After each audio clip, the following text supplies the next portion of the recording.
कोलकाता के हजारों परिवारों ने ऐसा ही किया है। उन्होंने सोना पप्पू नाम के बिल्डर को अपने खून पसीने की कमाई दी और इस उम्मीद में कि एक दिन उनके सिर पर अपनी छत होगी। लेकिन आज उन सपनों की नींव हिल गई है।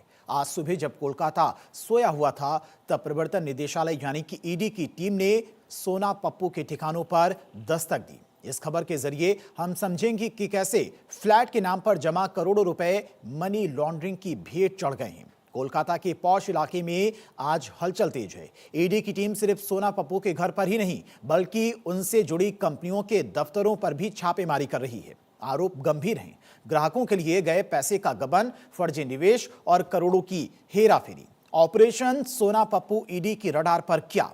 फ्लैट देने के नाम पर जनता से करोड़ों रुपए वसूली का आरोप, ग्राहकों के पैसे को प्रोजेक्ट्स में लगाने के बजाय निजी लाभ और शेल कंपनियों में ट्रांसफर किया गया। जांच के दायरे में सोना पप्पू का निवास, कई सहयोगी कंपनियां, बैंक खातों और निवेश के दस्तावेजों के जरिए धन के स्रोत की जांच की जा रही है। अब समझिए कि ये घोटाला हुआ कैसे। मध्यम वर्गीय परिवारों ने सालों पहले बुकिंग राशि दी थी, वादा था समय पर पोजीशन का, लेकिन हकीकत में न फ्लैट मिले न पैसा वापस हुआ। सपनों का सौदा, पीड़ितों का दावा, सालों का इंतजार, बुकिंग के सालों बाद भी प्रोजेक्ट्स अधूरे और कागजों पर ही सीमित रहे। नो रिफंड, पैसा वापस मांगने पर टालमटोल या धमकियां मिलती थीं।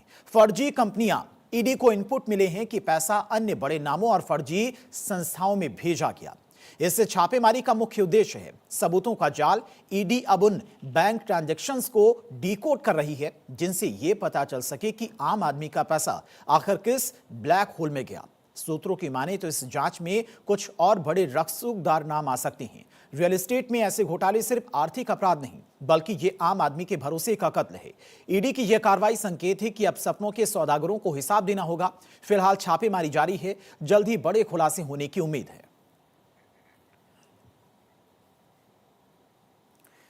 यूपी के हरियाणा समेत देश के कई राज्यों में 14 मार्च के बाद से ही रुक रुक कर बारिश का सिलसिला जारी है। एक के बाद एक